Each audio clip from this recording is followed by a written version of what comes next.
Hello बच्चों, आप सभी का बहुत बहुत स्वागत है मेरे YouTube चैनल पर। बच्चों, आज के इस वीडियो में हम लोग कैलेंडर से संबंधित प्रश्नों को किस तरह हल किया जाता है इस पर चर्चा करेंगे और जानेंगे कि कैलेंडर से संबंधित प्रश्नों को हल करते समय हमें किन किन बातों का ध्यान रखना चाहिए और कैसे हम अगर उन बातों का ध्यान रखेंगे तो आसानी से समझते हुए कैलेंडर से संबंधित प्रश्नों को हल कर सकते हैं। ठीक है, तो आप लोगों से रिक्वेस्ट, अगर मेरे चैनल में नए होंगे तो चैनल को पहले सब्सक्राइब कर लीजिए। ठीक है, और वीडियो को एक लाइक कर दीजिए। ये प्रश्न हल करना सिखाऊं इससे पहले आप लोगों को कुछ नियम बता देता हूं। देखो बच्चों, मान लो आज 6 तारीख है और दिन क्या है, गुरुवार है। तो एक चीज़ बता दूं, आज के तारीख में अगर हम 7 जोड़ेंगे यानी 6 में 7 जोड़ेंगे तो क्या मिलेगा, 13। तो ये 13 तारीख को भी गुरुवार होगा, ये निश्चित रहता है। ठीक, हम कोई भी तारीख है और उस दिन क्या दिन है ये जान रहे हैं तो उसमें 7 जोड़ के देखो तो जो योग फल आएगा उस तारीख को भी वही दिन होगा जो आज है। अब 13 में 7 जोड़ो तो कितना है, 20। यानी कि 6 तारीख को गुरुवार है तो 20 तारीख को भी गुरुवार ही होगा, क्योंकि 7 जोड़ने पर 20 आया है।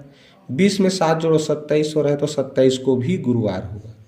तो ये 7 का नियम होता है, यानी कि हर 7 दिन बाद वही दिन रिपीट होता है, वही दिन आ जाता है। तो इस नियम को ध्यान में रखना है, तो फिर हम इस तरह प्रश्नों को आसानी से हल कर सकते हैं। देखिए, सबसे पहले प्रश्न पढ़ते हैं। यदि किसी 31 दिन वाले मास का यानी महीने का पहला दिन सोमवार है तो इसके 31वें दिन को कौन सा दिन यानी कि वार होगा। दिन को ही वार भी बोलते हैं, ये भी ध्यान रखो। 4 ऑप्शन है। देखो, 31 दिन मास वाले माह में कुल दिनों की संख्या क्या होगा, 31। भाई लिखा ही है 31 दिन का मास यानी 31 दिन का महीना है, तो कुल दिनों की संख्या 31 हो गया। अब पहला दिन यानी कि 1 तारीख को क्या था जी, सोमवार था। प्रश्न में लिखा है ना सोमवार है, तो क्या करेंगे, कुल दिन यानी उस महीने में कुल दिन कितना है उसमें से तारीख वाला दिन को घटाना है, फिर इस 7 से भाग करना है। और 7 से ही क्यों भाग करते हैं, अभी मैंने बताया, हर 7 दिन बाद वही दिन रिपीट होता है, इसलिए 7 से भाग करेंगे। ठीक है, तो इस तरह कुल दिन 31 और तारीख था पहला दिन तो 1 तारीख, तो 31 में से 1 घटाए 30/7। अब क्या करेंगे, इस 30 को जो दिन बचा उसको 7 से भाग करना है दिनों की संख्या को। तो वहाँ पर हमें भागफल से मतलब नहीं है बच्चों, इस शेषफल से मतलब है। जब भी कैलेंडर वाला प्रश्न में भाग करोगे तो भाग करने के बाद इस शेषफल से मतलब रखना है। तो शेषफल क्या आया, 2। अब देखो, फिर यहाँ से हमें 0 से लिखते जाना है, 0 1 2। शेषफल 2 लिखा है तो 2 तक लिखना है, कहाँ से, 0 से शुरू करके। तो जो 0 रहेगा ना वहाँ कौन सा दिन लिखना है, जो प्रश्न में दिया है सोमवार दिया है तो 0 के नीचे सोमवार। अब सोमवार के बाद अगला क्या आएगा, मंगलवार। मंगलवार के बाद बुधवार। तो देखो जो शेषफल 2 आया तो 2 के नीचे कौन सा दिन आया, बुधवार। इस तरह से लिखना है क्रम से, 0 के नीचे जो प्रश्न में दिया रहेगा उस दिन को लिखना, फिर इसको आगे बढ़ाते जाना। तो सोमवार के बाद मंगलवार बुधवार, तो 2 शेषफल आया तो यहाँ 2 तक लिखे हैं, तो 2 में 2 के नीचे कौन सा मिला, बुधवार। यानी कि 31 तारीख को कौन सा दिन रहेगा जी, बुधवार रहेगा। ठीक, ये पता चल गया। तो इस तरह से हमें कुल दिन में से क्या करना है, जो तारीख रहेगा उसको घटा देना है, फिर तुरंत 7 से भाग कर देना है।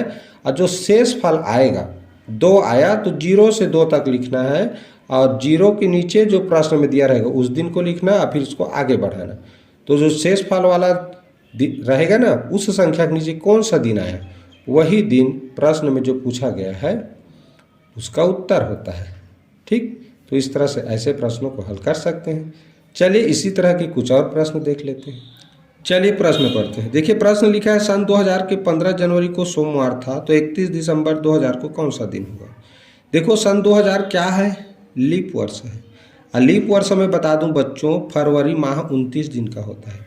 इसीलिए सामान्य वर्ष तो 365 दिन का होता है, लेकिन ये लीप वर्ष होने के कारण सन 2000 कुल 366 दिन का होगा। और सोमवार को कौन सा तारीख था उसको देखें तो 15 जनवरी को सोमवार था। क्या करना है, कुल दिवस तो कुल कितने दिन हो गए सन 2000 में? 366 दिन। और जो तारीख रहेगा उसको घटाना है, तो 15 जनवरी को सोमवार था। जिस तारीख का दिन पता है ना, जिस तारीख का हमको दिन पता है, उस तारीख को कुल दिवस, कुल दिनों की संख्या में से घटाना है। तो 366 में से 15 घटाओगे तो मिलेगा 351, और फिर इसी को 7 से भाग करना है। तो देखो 351 को 7 से भाग करें तो 7 पंचे 35, उतारेंगे 1, 7 शून्यम शून्य, इस तरह क्या शेषफल आया? 1। और मैंने बोला है पिछले प्रश्न में ही कि हमको शेषफल से मतलब है, तो शेषफल 1 आया तो 0 से 1 तक लिखेंगे, 0 1। तो 0 को कौन सा दिन होगा जो प्रश्न में दिया है? तो 0 को सोमवार। तो सोमवार के बाद क्या आता है? मंगलवार। यानी कि जो शेषफल 1 आया तो 1 को क्या दिन पड़ा? मंगलवार। यानी कि इस प्रश्न का उत्तर क्या हुआ? 31 दिसंबर को मंगलवार दिन होगा। Option C is right answer. अब ऐसे प्रश्नों को आपको इतना लंबा चौड़ा नहीं करना है। तो देखो क्या करना है, पूरा सन 2000 में कुल कितने दिन होते हैं? तो 366। पूरे सन 2000 में कितने दिन होते हैं? 366। तो 15 को घटा दिए, तुरंत मिल गया कितना? 351। अब बस तुरंत 351 को 7 से भाग करना है, कितना शेषफल आया? 1। तो बस सोमवार था तो 1 दिन आगे होगा जी। 2 शेषफल आता तो जो प्रश्न में तारीख दिया हो उससे 2 दिन आगे होता। ठीक, चलिए बढ़ते हैं अगले प्रश्न की ओर। चलिए अगला प्रश्न पढ़ते हैं। 1 जनवरी 2022 को मंगलवार था, तो 1 जनवरी 2023 को कौन सा दिन होगा? अब देखो 1 जनवरी 2022 को मंगलवार था, तो पूरे उस साल कितना दिन होगा? 365 दिन, क्योंकि 2022 सन सामान्य वर्ष है। तो 2022 में दिन हो गए 365।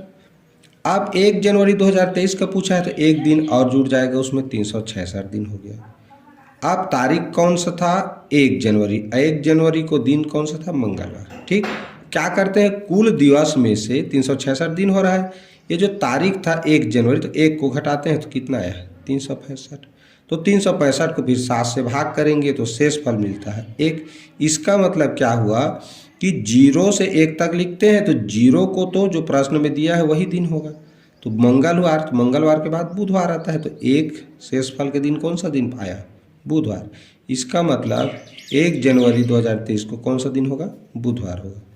अब इसका याद रखने का एक तरीका भी है बच्चों। देखो सामान्य वर्ष के 1 जनवरी और अगले वर्ष के 1 जनवरी को हमेशा एक दिन अगला दिन होता है। क्या समझे? जैसे इस वर्ष 1 जनवरी को मान लो मंगलवार है, तो अगले वर्ष 1 जनवरी को हमेशा बुधवार ही होगा।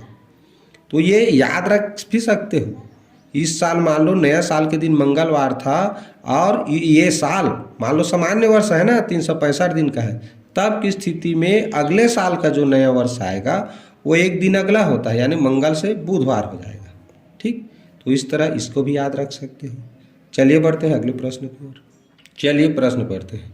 किसी लीप वर्ष का नया साल बुधवार को था, तो अगले वर्ष नया साल कौन सा दिन होगा? देखो लीप वर्ष कितना दिन का होता है? 366, अभी मैंने बताया। और नया साल मैंने अगले साल का 1 जनवरी का हमको दिन जानना है, तो उसको भी जोड़ेंगे, तो 366 में 1 जोड़ दिए 367 हो गया। समझ आ गया? अब देखो 1 तारीख का हमको पता है ना, नया साल का दिन बुधवार था, तो उस 1 को घटा देंगे तो कितना है? 366। अब इसी 366 को तारीख को घटाते हैं, मैंने बताया था जिस तारीख का दिन पता है उस तारीख को घटाना है कुल दिन में से। तो 367 में से 1 घट गया 366। अब इस 366 को 7 से भाग करेंगे तो शेषफल आता है 2। अब बस 2 तक 0 से लिखना है, 0 1 2। अब 0 को के ऊपर कौन सा दिन लिखेंगे जो प्रश्न में दिया है? तो बुधवार, बुधवार के बाद गुरुवार, शुक्रवार। तो शेषफल 2 आया, तो 2 के नीचे कौन सा दिन आया? शुक्रवार। यानी कि अगले साल का नया साल कौन सा दिन होगा? शुक्रवार को होगा। ठीक, तो इस तरह से ऐसे प्रश्नों को हल कर सकते हैं। इसमें हमने क्या जाना, अगर लीप वर्ष है तो लीप वर्ष का पहला दिन कौन सा दिन है, पहले तारीख को कौन सा दिन है, फिर नए साल में कौन सा दिन आएगा ये जानना है, तो वो 2 दिन आगे होता है। देखो बुधवार से 2 दिन आगे। अभी मैंने पिछले प्रश्न में क्या बताया कि अगर सामान्य वर्ष हो तो नया साल के दिन जो भी दिन रहेगा, अगले साल नया साल का दिन ठीक अगले दिन आता है। लेकिन अगर लीप वर्ष हो वो साल, तो अगले साल जो लीप वर्ष के बाद जो नया साल आएगा वो 2 दिन आगे आता है। यानी बुधवार को हुआ है नया साल इस साल, और लीप वर्ष रहेगा ये साल, तो वो बुधवार गुरुवार को नहीं होगा, शुक्रवार को होगा। ठीक, तो सामान्य वर्ष वाला भी जान गए, लीप वर्ष वाला भी जान गए। चलिए अब लेते हैं अगला प्रश्न। चलिए प्रश्न पढ़ते हैं। 5 अप्रैल सन 2023 को बुधवार था, तो 29 अप्रैल सन 2023 को कौन सा दिन होगा? देखो अप्रैल में कुल कितने दिन होते हैं? देखो अप्रैल में 29 अप्रैल तक कुल 29 दिन ही होगा भाई। 1 तारीख से 29 तारीख तक का ही हमको गिनना है, तो अप्रैल में 29 अप्रैल तक कुल 29 दिन होंगे। अब 5 अप्रैल का दिन का नाम पता है हमको। देखो 5 अप्रैल सन 2023 को बुधवार था लिखा है, तो जिस तारीख का दिन का नाम पता हो उसको कुल दिन में से घटाते हैं।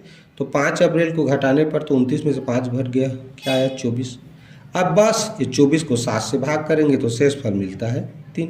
7 या 21 हुआ ना, 3 शेष फल। अब वही 0 से लेकर 3 तक लिखेंगे और 0 के ऊपर प्रश्न में जो दिन दिया है उसको लिखते हैं। प्रश्न में बुधवार लिखा है, बुधवार के बाद गुरुवार, शुक्रवार, शनिवार, तो ये शेष फल जो मिला उस संख्या के ऊपर कौन सा दिन मिला? शनिवार। इसका मतलब 29 अप्रैल को शनिवार रहेगा। यही इस प्रश्न का उत्तर है। ठीक, तो इस तरह से कैलेंडर वाले प्रश्न को ये 7 से विभाज्यता का नियम, और 0 आता है तो वही दिन होता है, ये भी याद रखो। 0 आ गया तो वही दिन है। शेष फल अगर 0 तो ये, अगर उधर 1 2 3 जो भी आया है तो 0 से ऐसे करते जाना है। 0 के ऊपर हमेशा प्रश्न में जो दिन लिखा रहेगा उसको लिखना। ठीक है, तो इस तरह से कैलेंडर वाले प्रश्न को हम आसानी से हल कर सकते हैं। तो आज का यह कैलेंडर वाला वीडियो कैसा लगा आप लोगों को कमेंट करके ज़रूर बताइए। वीडियो को लाइक करना मत भूलिए, अपने दोस्तों में अधिक से अधिक शेयर जरूर कीजिए। ठीक है, तो पूरा वीडियो देखिए, इसके लिए बहुत बहुत धन्यवाद।